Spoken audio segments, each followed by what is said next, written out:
The morning sun bathed my farmhouse in golden light as I sipped my coffee, savoring the crisp country air. It was supposed to be a peaceful day, just me, my dog Scout, and the gentle hum of nature.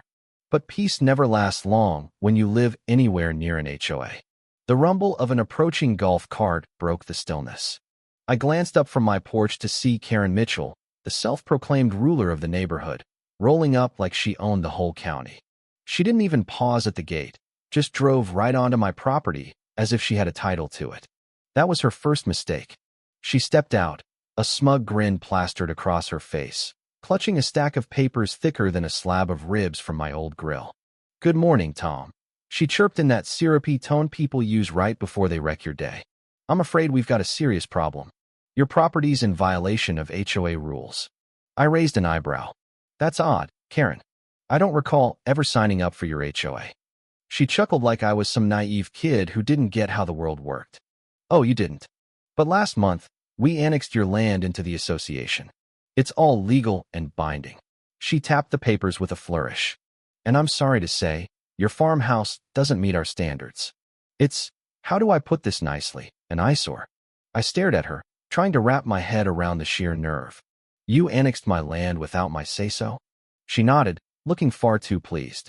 "We're keeping property values up, Tom. Frankly, your rusty barn, that windmill, and," she wrinkled her nose, "that pond don't exactly scream high-end living. The board voted, and you need to renovate immediately or face consequences." I set my coffee down, took a slow breath, and smiled. "Karen, let me be crystal clear. You don't own this land. You've got no power here. Whatever your little club decided doesn't apply to me." She smirked. "Oh, it does. We've already reported your violations to the county." That's when I realized Karen had no clue who she was dealing with. I wasn't just some farmer. I was the county inspector, the guy who decides what's up to code. But I kept that card close for now. I took her papers, flipped through them, and laughed. "This is something else.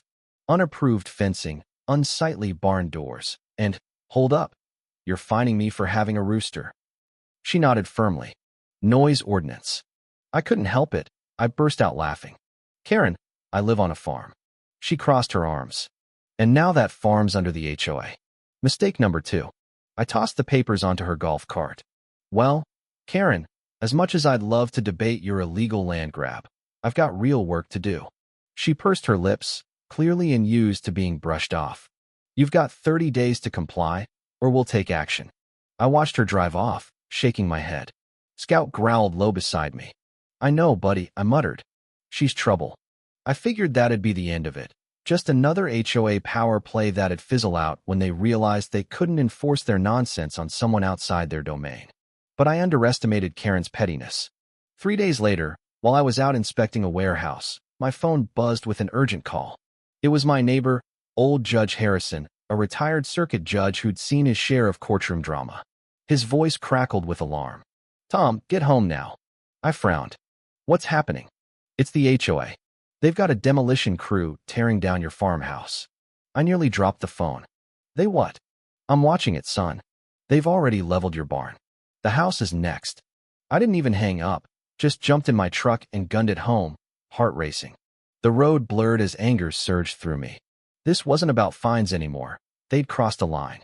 By the time I pulled up, it was too late. My barn was rubble, the pond drained, the windmill toppled, and the wrecking crew was gearing up for my house. There stood Karen, arms crossed, smirking like she'd hit the jackpot. I slammed my truck door and stormed over. "What the hell have you done?" She eyed me coolly. "I warned you, Tom. 30 days. You didn't comply, so the board voted for demolition." My fists clenched so hard my knuckles whitened. "You don't have the authority." "Oh, we do. The HOA has full discretion over property maintenance. Your house was a hazard, so we fast-tracked it. My home, my history, my land gone." I scanned the wreckage. Scout whimpered beside me, tail tucked. "My granddad built that barn by hand. My dad kept it standing for decades. Now it was dust, all because some HOA tyrant wanted a prettier neighborhood." But Karen's third mistake was thinking she'd won. I stood amid the ruins of my home, taking in the splintered wood, shattered windows, and heaps of debris that once held my family's legacy. Karen lingered nearby, still smug. as the demolition crew packed up like they hadn't just erased a century of history. My hands twitched, tempted by a rage that could have landed me in cuffs, but I didn't need fists. Karen had no idea what she'd unleashed. I steadied my voice. Karen, I hope you're ready for what's coming. She scoffed. Please, Tom. This is on you. You should have complied. I turned to the crew's foreman. Did you get a county permit for this? He hesitated, just enough to tell me what I needed. Karen jumped in. Of course they did. The HOA oversees all properties in its boundaries. I met her gaze, calm but firm. No, it doesn't. Her smirk wavered. I pulled out my phone and dialed a number I knew by heart. Hey, Mike, I need an urgent audit on an unauthorized demolition. HOA involvement, no county permit. Mike was the top dog at the county's zoning office, and my oldest friend. Karen's face paled as I hung up. You just made the biggest mistake of your life, I said. She tried to rally. You're overreacting, Tom. The HOA has every right to uphold standards. Your house was a blight. You should thank us. I laughed, cold and sharp. Oh, you'll see how wrong you are soon enough. The next 24 hours, I gathered ammo. Security footage of the demolition, Karen's forged notices, fake reports claiming my house was unsafe, and property records proving my land was never part of her HOA.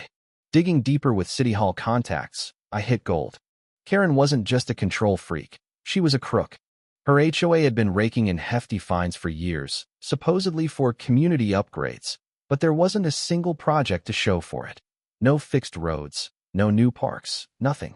The money funneled into a real estate firm owned by her brother. Illegal didn't even cover it. By dawn, I was ready, and I was just warming up. Before Karen could finish her fancy coffee, a county officer hit her door with a cease and desist order, freezing all HOA activity pending investigation. No more fines, no more rules. Their reign was done. Strike two came when I crashed the next HOA meeting, dropping a fat file of evidence on the table. Karen's face twisted with fury. You're not allowed here. I ignored her, addressing the board. You'll want to see this. A gray-haired board member flipped through, paling. Karen, what is this? I leaned in, casual. That's proof she's been embezzling your dues, annexing properties illegally, and destroying homes without permits. Karen sputtered. He's lying. I played a recording from the day before, her voice boasting about her unchecked power. The room went dead silent, then erupted. Board members turned on her, accusations flying. You said the money fixed the playground. I paid thousands. Where'd it go? Her cool mask shattered. Then the doors swung open. Two officers stepped in. Karen Mitchell, you're under arrest for fraud, embezzlement, and property destruction. She gaped, then glared at me, venom in her eyes. You did this. I smiled. No, Karen. You did. As they hauled her out, chaos reigned. Homeowners cheered, tore up notices, and ripped down HOA signs. I grabbed the mic. Folks, the HOA's done. Your fines? Refunded. Violations? Wiped. Rules? Gone. The applause was deafening. Outside, the sun set over my ruined farmhouse, but relief washed over me. Scout wagged his tail. Fresh start, huh, boy? But I wasn't finished. Karen had to pay for my home. The legal system chewed her up. Fraud charges alone promised years behind bars. I filed a civil suit, and with my evidence, victory was certain. While waiting for the payout, my neighbors, freed from her grip, rallied. They brought lumber, tools, and sweat to rebuild. The barn rose first, stronger than ever. The pond refilled, the windmill spun again, and my land thrived. Scout bounded happily.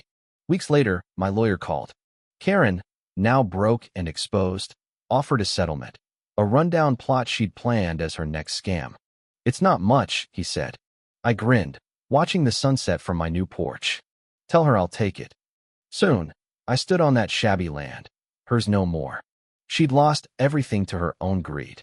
Then came the final twist. Out on bail, she applied for a building permit in another town, hoping to slink away. My zoning office buddy handed me her file. She'd tormented folks with regulations. Now she begged for approval. I stamped it, denied. That night, on my rebuilt porch, stars twinkled above. Scout sighed contentedly at my feet. We did it, boy, I said, scratching his ears. No more HOA, no more Karen.